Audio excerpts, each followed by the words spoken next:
Chers frères et sœurs, bonjour. சகோதர சகோதரிகளே, உங்களுக்கு வணக்கத்தை கூறிக்கொள்கிறோம். Vanakam, c'est ça? Vanakam? வணக்கம். C'est le seul mot que je connais. இந்த ஒரு வார்த்தை மாத்திரம் தான் எனக்கு தெரியும். C'est un vrai plaisir pour moi d'être parmi vous ce matin. இந்த காலை நேரத்திலே உங்களிடத்திலே திரும்ப நான் வந்திருக்கிறது குறித்து நான் மிகவும் சந்தோஷப்படுகிறேன். Et de partager ce temps autour de la parole de Dieu. இந்த தேவனுடைய வசனத்தின் மத்தியிலே உங்களோடு நான் பகிர்ந்து கொள்ள நான் மிகவும் ஆவலாக இருக்கிறேன். Ce matin, j'aimerais vous parler d'un sujet ஒரு தலைப்பை குறித்து நான் உங்களிடத்திலே பேச விரும்புகிறேன் இந்த காலை பொழுதிலே. qui m'a beaucoup aidé dans ma vie spirituelle. என்னுடைய ஆவிக்குரிய வாழ்க்கையிலே அது ஒரு பிரயோஜனமாக இருந்தது.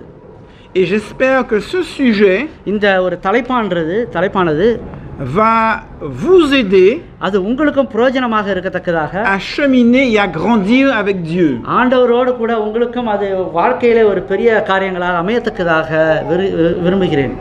Le texte de base que je vous propose இன்றைய ஒரு தேவ செய்திக்கான ஒரு தலைப்பை நான் உங்களுக்கு தெரியப்படுத்துவது என்னவென்றால் est tiré du livre de la Genèse ஆதியாகமத்திலிருந்து நான் அந்த தலைப்பை நான் au எடுத்துக்கொள்கிறேன். chapitre 4, நான்காம் அதிகாரத்திலே நான் எடுத்துக்கொள்கிறேன். les versets 3 à 8. 3 to 8 வரை நான் அந்த காரியத்தை குறித்து நான் பேச இருக்கிறேன்.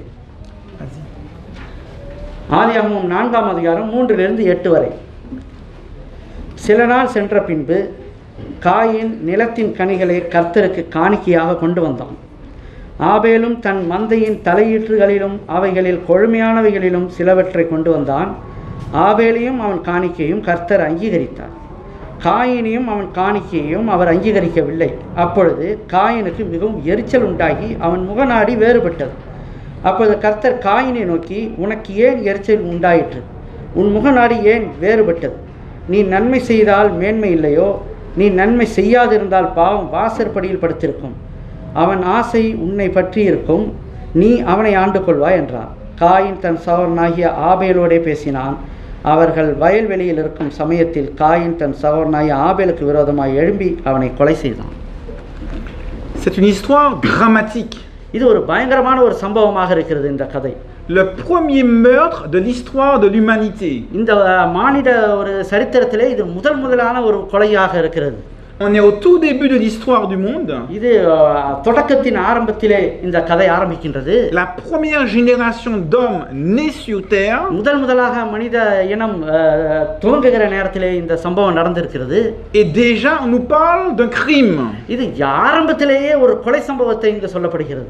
On aurait pu imaginer que le péché entre progressivement dans le monde. அதன் வழியாக பாவங்கள் அப்படியே முன்னேறி கொண்டு போகிறதை நாம் பார்க்கிறோம். On aurait pu imaginer que le péché devienne de plus en plus important. அது பாவமானது மிகவும் முக்கியமானதாக அப்படியே எழுப்பி கொண்டு போனதை பார்க்கிறோம். Mais la Bible nous dit qu'immédiatement après la parution du péché, அந்த பாவம் உற்பத்தி ஆன பிறகு உடனேயே வேதாகமம் என்ன சொல்லுகிறது என்றால், il y a déjà un mort. அங்கு உடனே ஒரு மரணம் சம்பவிக்கிறதை வேதாகமம் சொல்லுகிறது. On peut imaginer la détresse extraordinaire d'Ève.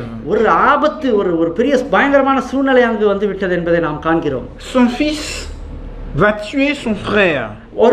அந்த ஏவாள் அவளுடைய மகன் அவனுடைய சகோதரனை கொலை செய்ய போகிறான். Comment en est-on arrivé à de telles extrémités? இந்த மாதிரி ஒரு சூழ்நிலையிலே எப்படி வருகிறது? Comment expliquer que si vite un homme va tuer son propre frère? எப்படி இதை நாம் விவரிக்கிறது? அவனுடைய ஒரு மனிதன் தன் சொந்த சகோதரனை கொலை செய்ய போகிறது எப்படி நாம் விவரிக்க முடியும்? எப்படி நாம் அதை காண முடியும்? Ce crime aurait-il pu être évité? இந்த கொலையானது ஒரு தவிர்க்கப்பட வேண்டிய சூழ்நிலையாக இருந்திருக்குமா? La Bible nous parle de 3 attitudes, 3 actions, de 3 verbes. வேதாகமம் இதை குறித்து 3 பாகங்களாக நமக்கு விளக்கி காட்டுகிறது. Tout d'abord, on nous a dit que Caïn s'est irrité. முதலாவது இங்கு நாம் பார்க்கும்போது காயினானவன் எரிச்சல் அடைந்தான் என்று இங்கு சொல்லப்படுகிறது. Il était fâché, en colère. அவன் கோபம் அடைந்தான் என்று நாம் இங்கு பார்க்கிறோம். D'ailleurs, la colère, c'est l'un des 5 sentiments, l'une des 5 émotions de base de l'humain. நம்ம கோபமானது நம்முடைய மனித சுபாவத்திலே இருக்கிற முக்கியமான ஒரு காரியங்களாக இருக்கிறது. On parle de la joie, சந்தோஷம், la tristesse, கவலை, la peur, பயம், l'étonnement ஆச்சரியம், et la colère. கோபம். Ici, Caïn est en colère. இந்த 5 காரியங்களிலே நாம் இங்கே காயினை பார்க்கும்போது அவன் அவன் கோபப்பட்டான் என்று பார்க்கிறோம். Les émotions, அங்கு ce que l'on உணர்வானது ressent plus profond de soi. நம் மனதில் இருக்கும் ஆழத்திலிருந்து வருகிற அந்த உணர்வானது, Alors ces émotions sont souvent à la base de nos actions. நாம் செய்கிற கிரியைகளை கொண்டு போய் விடுகிறது. Les émotions, c'est le moteur qui nous pousse à agir. இந்த உணர்வு தான் நம்மளை தீண்டி விடுகிறது. D'ailleurs, en français, on dit, ce sera difficile à traduire, hein, le cœur a ses raisons que la raison ne connaît pas. இதயம் எப்பொழுதும் அது சரியாகத்தான் சிந்திக்கிறது என்று அது சொல்லுகிறது. ஆனால் நாம் சிந்திக்கும் போது அது வேறு விதமாக போய்விடுகிறது. Et sans émotion, la vie n'a pas de goût. அந்த ஒரு உணர்வு இல்லாவிட்டால் ஒரு வாழ்க்கையில் ஒரு பிடிப்பானம் ஒன்றும் இல்லாமல் போகிறது. Les amoureux sont prêts à décrocher la lune pour leur bien-aimé parce que leur cœur bat très fort. காதலர்கள் தங்களுடைய அன்பை வெளிப்படுத்துகிறது போல இங்கு நாம் பார்க்கிறோம். Ce sont les émotions qui font bouger les hommes. அதைத்தான் அந்த உணர்வானது மக்களை முன்னேறி சென்று கொண்டிருக்கிறது. Le deuxième mot utilisé dans ce passage, இந்த இரண்டாவது வார்த்தை இந்த வேத வசனத்திலே நாம் qui décrit l'autre action donc de Caïn, இன்னொரு கிரியை காயினிடத்தில் இன்னொரு கிரியை நான் பார்க்கும் பொழுது, il nous a dit qu'il a parlé à son frère. அவன் தன்னுடைய சகோதரனிடத்தில் பேசினான் என்பதை பார்க்கிறோம். Il va communiquer. அவன் தன் சகோதரனிடத்தில் பேச போகிறான். Le texte ne nous dit pas ce qu'il a dit à son frère. அவன் என்ன சொன்னான் என்று அங்கு வேதத்திலே சொல்லப்படவில்லை. Mais puisqu'il était en colère, அவன் கோபமாக இருந்தபடியால் on imagine qu'il a dit des choses qui n'étaient pas gentilles du tout. அவன் காயினிடத்திலிருந்து ஒரு சமாதானமான வார்த்தைகள் அங்கு செல்லவில்லை என்பதை நாம் அறிந்து கொள்ளலாம். Lorsque l'on ressent des choses, நாம் உணர்வு அடையும் போது on a besoin de les exprimer. நாம் வெளியே காட்ட வேண்டிய சூழ்நிலைக்கு உள்ளாகிறோம். On a besoin de les dire aux autres. மற்றவர்களிடத்தில் பேசத்தக்கதான அந்த உணர்வை பேசத்தக்கதாக on va le faire savoir. அவர்களுக்கு என்னுடைய தீர்மானம், என்னுடைய பேச்சு என்ன என்பதை அவர்கள் தெரியப்படுத்த வேண்டும். D'ailleurs, l'homme est un être de communication. அந்த மனிதனானவன் மற்றவர்களிடத்தில் தொடர்பு கொள்ளக்கூடியவனாக இருக்கிறான். On va mettre les émotions en mots. அவன் மனதிலே உணர்வை அவன் வெளிப்படுத்தக்கூடியவனாக இருக்கிறான். D'ailleurs, Jésus va dire இயேசு கிறிஸ்து என்ன சொல்கிறார் என்றால், que c'est de l'abondance du cœur que la bouche parle. On peut le lire ensemble. உள்ளத்திலே இருக்கிறது தான் வெளியே வருகிறது, வார்த்தையில் வருகிறது. Matthieu 12:34. Matthieu chapitre 12 மத்தேயு 12ஆம் அதிகாரத்தை verset 34 34ஆம் வசனத்தை படிப்போம். La dernière partie, car c'est de l'abondance du cœur que la bouche parle. இதயத்தின் நிறைவினால் வாய் பேசும் என்று இங்கு சொல்லப்படுகிறது. Et parfois les mots vont même plus loin que la pensée. நம்முடைய வார்த்தைகள் சிந்தனையோடு அதிகமாக அது முன்னேறி செல்கிறது. சில நேரம் quand on est en colère, நாம் கோபமாக இருக்கும் பொழுது il arrive qu'on dise des choses qu'on regrette par la suite. நாம் கோபமாக இருக்கும்போது கோபப்பட்டு எதையாகிலும் பேசி விடுகிறோம், பின்னாக அதை குறித்து நாம் வருத்தப்படுகிறோம். C'est la raison pour laquelle இதற்காகத்தான் nous dit யாக்கோபு என்ன சொல்கிறார் au chapitre 3 3ஆம் அதிகாரம், l'importance de maîtriser la langue. உங்கள் வாயின் வார்த்தைகளை அடக்கி வையுங்கள் என்று அங்கு சொல்லப்படுகிறது. Celui qui maîtrise sa langue அவன் நாவை அடக்கும்போது maîtrise tout son corps. எல்லாவற்றையும் அவன் அடக்குகிறான். Le troisième verbe d'action dans ce passage, மூன்றாவது காரியத்தை நாம் பார்க்கும் பொழுது, c'est qu'il nous est dit que Caïn va se jeter sur son frère et le tuer. அந்த காயினானவன் அவனுடைய சகோதரன் மீது பாய்ந்து அவனை கொலை செய்யத்தக்கதாக அதை படிக்கிறோம் நாம். Voyez la progression. அது எப்படி அப்படியே முன்னேறி கொண்டு போகிறதை பாருங்கள். Il est fâché, அவன் கோபமடைந்தான், il parle, அவன் பேசுகிறான், et après il tue. அதுக்கு பிறகு அவன் கொலை செய்கிறான். Trois temps différents. மூன்று காரியங்கள், மூன்று காலகட்டம் அங்கு வருகிறதை நாம் காண்கிறோம்.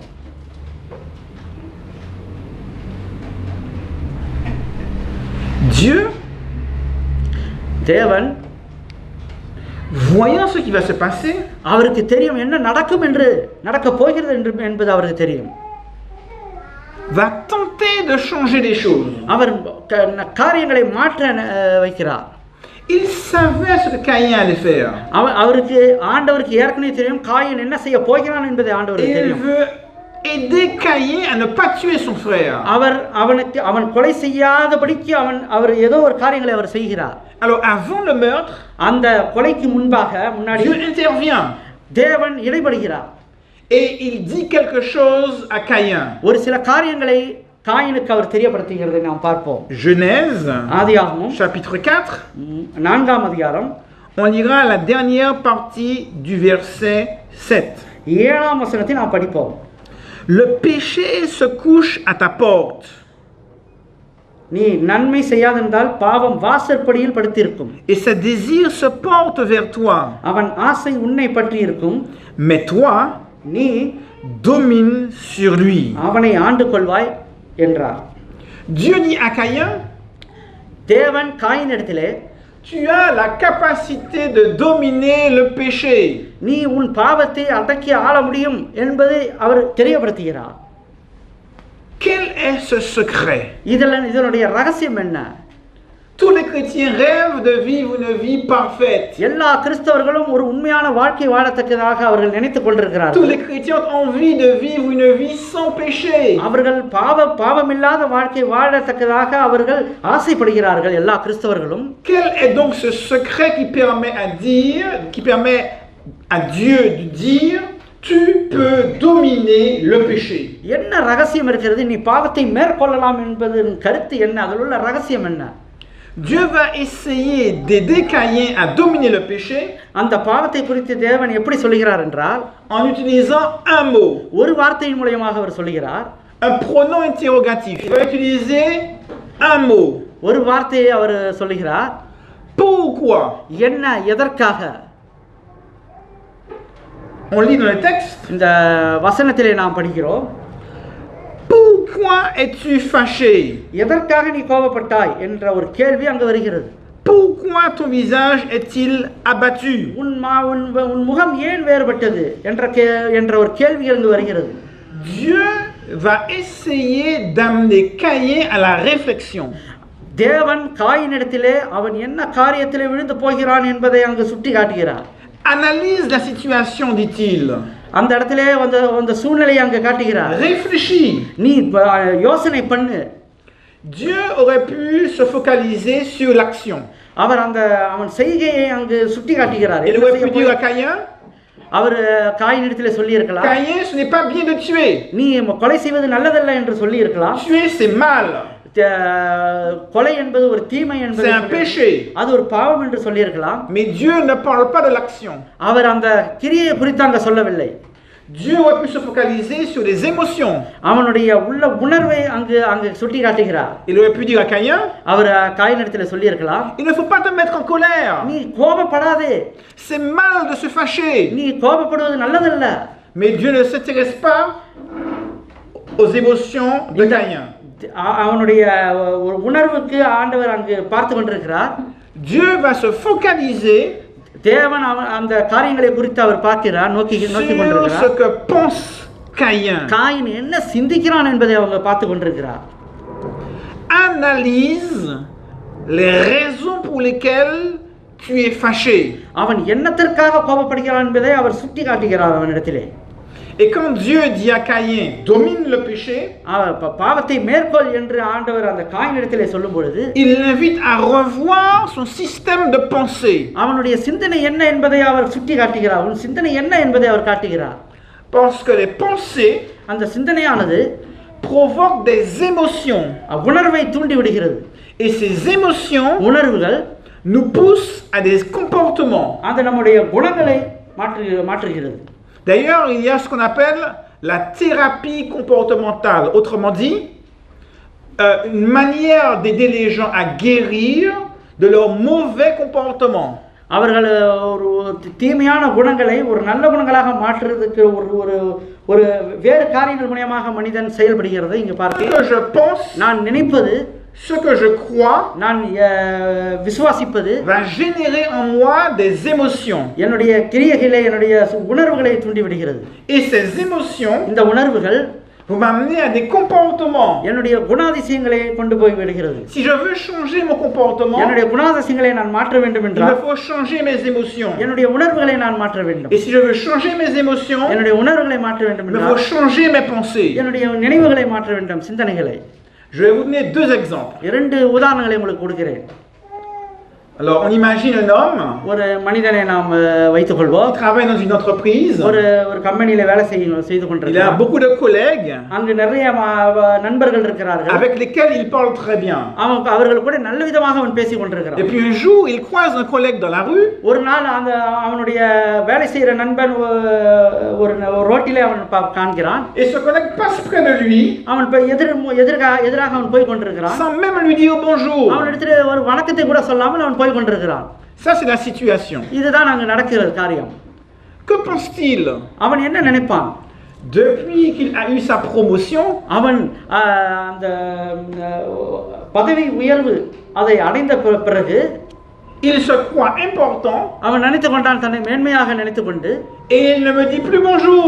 அதற்காகவே இவன் எனக்கு வணக்கத்தை சொல்லாமல் போகிறான். Ça, c'est sa pensée. அதுதான் அவனுடைய நினைவு. Qu'est-ce qu'il ressent? ஆனால் அவன் உள்ளத்தின் உணர்வு என்ன? Il se sent humilié, அவன் தன்னை தாழ்த்துகிறானா? méprisé, அவன் தன்னை தாழ்த்தி rejeté. அவன் ஒடுக்குகிறானா? Et puisqu'il a ses émotions, அவனுடைய உணர்வு il என்னவென்றால், se dit, அவன் என்ன நினைக்கிறான்? s'il ne me dit pas bonjour, அவன் வணக்கம் சொல்லாவிட்டால் moi non plus je lui dirai நானும் plus அவனுக்கு bonjour. வணக்கம் சொல்வதில்லை. À partir de la situation, அந்த சூழ்நிலையிலிருந்து il a une pensée அவன் ஒரு மனதிலே என்ன சிந்தனை என்றால், qui a généré une émotion ஒரு உணர்வை கொண்டு வருகிறான். qui l'a amené à un comportement. அது அப்படியே ஒரு உணர்வு உள்ள காரியங்கள், அது செயல்களிலே கொண்டு போய் விடுகிறது. Quand il arrive au travail, அவன் வேலைக்கு வரும் பொழுது on lui dit que ce collègue en question அவன் அந்த நண்பனை பார்த்து, vient de perdre son épouse, ஒரு அவனுடைய மனைவியை இழந்து விட்டான், décédé accidentellement. ஒரு துரதிர்ஷ்டவசமாக அவன் தன் மனைவியை இழந்து விட்டான் என்று வைத்துக் கொள்வோம். Et subitement il se dit, அவன் என்ன நினைப்பான்? ah, je comprends mieux. இப்பொழுது எனக்கு தெரிகின்றது. Il était tellement chagriné par la perte de son épouse அவன் மனைவியின் அந்த இழப்பினால் அவன் கஷ்டப்பட்டு perdu வேதனைப்பட்டு dans ses pensées அவன் அந்த சிந்தனையே இழந்து விட்டான். qu'il est peut-être passé près de moi sans même me voir. அதனால தான் என்னை பார்த்தும் கூட அவன் பார்க்காதவன் போல அவன் வணக்கத்தை சொல்லாமலே போய்விட்டான். Sa pensée sur son collègue a changé. அவனுடைய நண்பனின் எண்ணம் என்ன என்பதை இப்பொழுது இவன் புரிந்து கொண்டு இவனுடைய நினைவுகள் மாறுகிறது.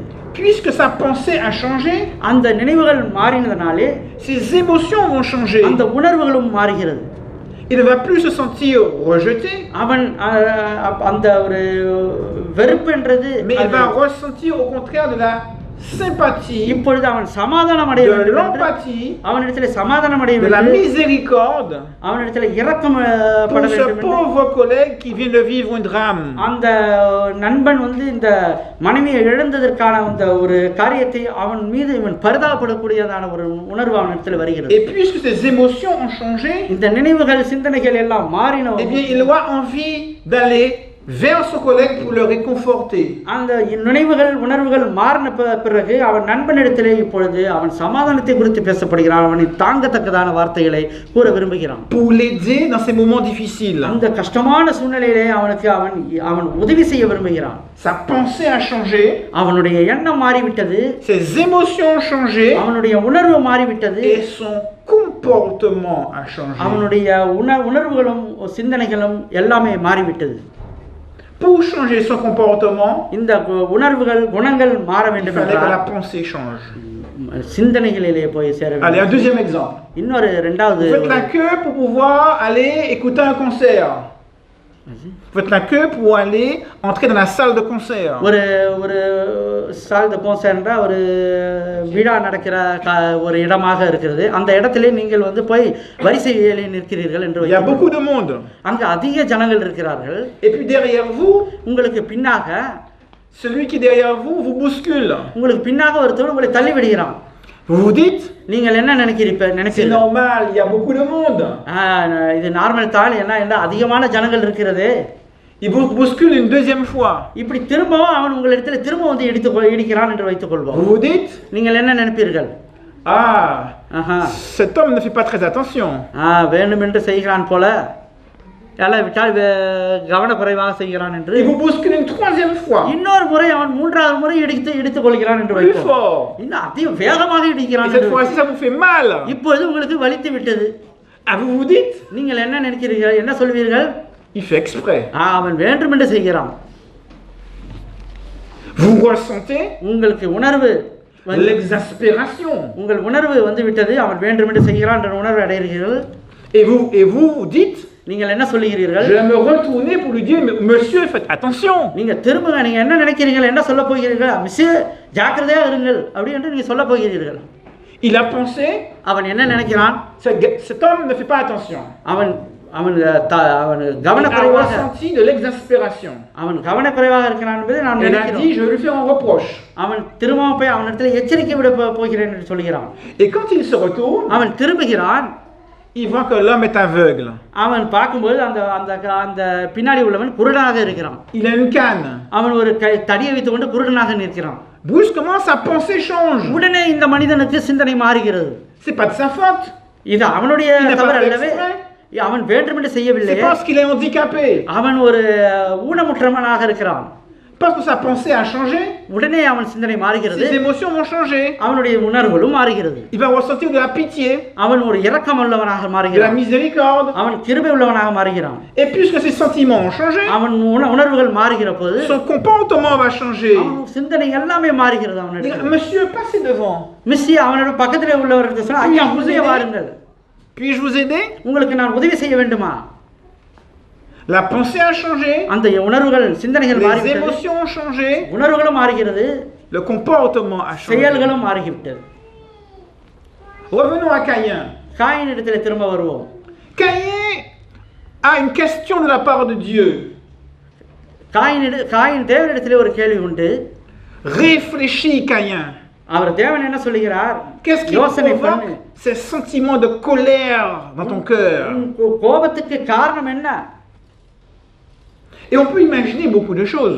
நாம் நிறைய காரியங்களை சிந்திக்கலாம். Vous imaginez Caïn, le premier bébé à naître, நாம் சிந்திக்கலாம், காயின் என்பவன் முதல் tout பிறந்தவனாக beau, tout இருக்கிறான். gentil. அவன் அழகாகவும் மிகவும் நல்லவனாகவும் இருக்கிறான். Il est le centre de l'attention de ses parents. அவன் தான் ஒரு முதன்மையான ஒரு மகனாக Le இருக்கிறான். premier être vivant à naître d'une femme. முதல் மகனாக அவன் பிறந்திருக்கிறான். C'est le petit bébé roi. ஒரு அழகான ஒரு குழந்தையாக இருக்கிறான். Il a tout l'amour et toute l'attention d'Adam et Ève. எல்லா விதமான அன்பெல்லாம் அவன் மீது பொழியப்படுகிறது. Et il est content d'être le roi de la famille. அவன் மிகவும் சந்தோஷப்படுகிறான், நான் முதன்மையானவன், நான் முதன்மையாக பிறந்தேன் என்று. Et puis vient Abel. அதுக்கு பிறகு ஆபேல் வருகிறான். Maintenant, maman doit porter Abel dans ses bras. அந்த தாயானவள் ஆபேலை தன் கரத்திலே அணைத்துக் கொள்ள வேண்டும். Il doit partager l'amour de ses parents avec son frère Abel. அந்த அன்பை அந்த தாய் அந்த அன்பை ரெண்டு பிள்ளைகளிடத்திலும் காட்டியாக Et வேண்டும். même qu'il peut avoir le sentiment que ses parents préfèrent Abel. அவர்கள் இருந்தாலும் அந்த ஆபேலை தான் அவர்கள் கவனிக்கிறது போல இவனுக்கு சிந்தனைகள் Avant, இருந்தது. il avait tout pour lui. முதலாவது அந்த முதல் மகன் அவனுக்கு எல்லாமே இருந்தது. Maintenant que Abel pleure, இப்பொழுது ஆபேல் அழுதால் les parents s'occupent de lui. பெற்றோர்கள் ஆபேலை கவனித்துக் கொண்டிருக்கிறார்கள். On peut se poser des questions. இந்த இடத்துல நாம் கேள்விகள் கேட்கலாம். Qui n'a pas accepté le sacrifice de Caïn? யாருடைய காணிக்கைகள் அங்கீகரிக்கப்பட்டது என்பதை நாம் C'est Dieu. ஆண்டவர் தான் அதை அங்கீகரிக்கிறார். Et contre qui Caïn est-il fâché? யாரிடத்திலே அவன் கோபப்பட்டான்? Abel. ஆபேலிடத்திலே அவன் கோபப்பட்டான். Si c'est Dieu qui n'accepte pas le sacrifice, அவர் அந்த காணிக்கையை ஏற்கவில்லை என்றால் pourquoi est-il fâché contre Abel? எதற்கு அவன் ஆபேலிடத்திலே அவன் கோபப்பட வேண்டும்? Il avait le sentiment, அவன் உணர்வை déjà mes parents préfèrent Abel. இப்பொழுது முதலே அந்த பெற்றோர்கள் ஆபேலை கவனித்து அன்பு Si maintenant செலுத்துகிறார்கள். Dieu préfère Abel, தேவன் ஆபேலையும் rien ne va plus. இப்ப ஒண்ணுமே புரியவில்லையே. Il n'accepte pas mon sacrifice என்னுடைய காணிக்கை அவர் ஏற்றுக்கொள்ளவில்லையே. et il accepte celui d'Abel. ஆபேலின் காணிக்கை ஏற்றுக்கொள்கிறாரே. Il finit par voir Abel அவர் என்ன செய்கிறான் கடைசியாக? comme celui qui se tient entre lui et l'amour de ses parents. அந்த அன்பிலே அந்த பெற்றோர்களுக்கு பெற்றோர்கள் காட்டுகிற அன்பிலே இவன் நடுவாக நிற்கிறதுனா Celui qui se tient entre lui et l'amour de Dieu. இவனுக்கும் தேவனுக்கும் நடுவே ஆபேல் நின்று கொண்டிருக்கிறதுனால் Abel est l'empêcheur de tourner en rond. அவன் அவரை சுற்றி கொண்டு நின்று கொண்டிருக்கிறான். Et il se dit, si j'élimine Abel, அவன் ஆபேலை கொலை செய்து விட்டால் j'élimine mes problèmes. என்னுடைய பிரச்சனைகள் எல்லாம் தீர்ந்துவிடும். Mes parents vont m'aimer. ஆனா பெற்றோர்கள் என் மீது அன்பு செலுத்துவார்கள், தேவனும் என் மீது அன்பு Tout le monde va செலுத்துவார்கள், m'aimer. எல்லாரும் என்னிடத்தில் அன்பு செலுத்துவார்கள். Réfléchis, Caïn. யோசனை பண்ணுங்க, காயின் யோசனை பண்ண வேண்டும். Es-tu justifié dans ta manière de voir les choses? நீ பார்க்க, நீ செய்கிறதை நீ காண்கிறாயா? உன்னிடத்தில் என்ன குறை உண்டு La என்று காண்கிறாயா? vision que tu as de tes parents est-elle juste? நீ பார்க்கிறாயே, உன் பெற்றோர்களை குறித்து நீ எண்ணுகிறாயே, அது சரிதானா? Les pensées que tu as sur Dieu நீ உன் தேவனை குறித்தான சிந்தனை உன்னிடத்தில் இருக்கிறதே, sont-elles bonnes? அது சரிதானா? Remets ton système de pensée en cause. Questionne-les. உன் சிந்தனையை விவரித்து பார். Et si Caïn avait accepté de revoir sa manière de penser les choses, அவன் தேவன் காட்டின அந்த காரியங்களை அவன் சிந்தித்து செயல்பட ஆரம்பித்திருந்தால், sur ses parents, அவன் பெற்றோர்களை குறித்து, தேவனை குறித்து, sur son frère qui n'y était pour rien, அவன் ஒன்றுமே செய்ய முடியவில்லை. peut-être que ce changement de pensée அந்த சிந்தனைகள் மாறி இருக்கும், aurait changé ses émotions. அவனுடைய எண்ணங்கள் மாறி இருக்கும், Et ses émotions avaient changé, அவன் செயல்களும் மாறி இருந்திருக்கும், son comportement அவன் aurait செயல்கள் changé. அவன் செயல்கள் மாறி இருந்திருக்கும். Nous aussi, nous pensons. நாமும் சிந்திக்கிறோம். Nous pensons des choses sur nos parents, நம்முடைய பெற்றோர்கள் குறித்து நாம் சிந்திக்கிறோம், nos frères et sœurs, நம் சகோதரர்கள் குறித்து nos சிந்திக்கிறோம், voisins, நம்முடைய பக்கத்து அண்டை வீட்டுக்காரர்கள், nos collègues, வேலை செய்கிற நண்பர்களை nos சிந்திக்கிறோம், amis, நண்பர்களை nos சிந்திக்கிறோம், patrons, நம்முடைய முதலாளிகளை சிந்திக்கிறோம், les membres de l'Église. இந்த திருச்சபையின் விசுவாசிகளை குறித்து விசுவாசிக்கிறோம், தலைவர்களை குறித்து விசுவாசிக்கிறோம். Et nous sommes sûrs que ce que nous pensons c'est juste. நாம் எல்லாமே சரியானதாக அவர்களை குறித்து சிந்திக்கிறோமா என்பதை யோசிக்க வேண்டும். Et pourtant nous devrions nous méfier de nos pensées. எல்லாவற்றிலும் சிந்தனைகளிலே நாம் ஜாக்கிரதையாக இருக்க வேண்டும். Nous lirons un texte biblique dans l'épître de Paul aux Philippiens. பிலிப்பியர் என்ற வசனத்தை அதிகாரத்தை எடுத்துக்கொள்வோம். Au chapitre 4.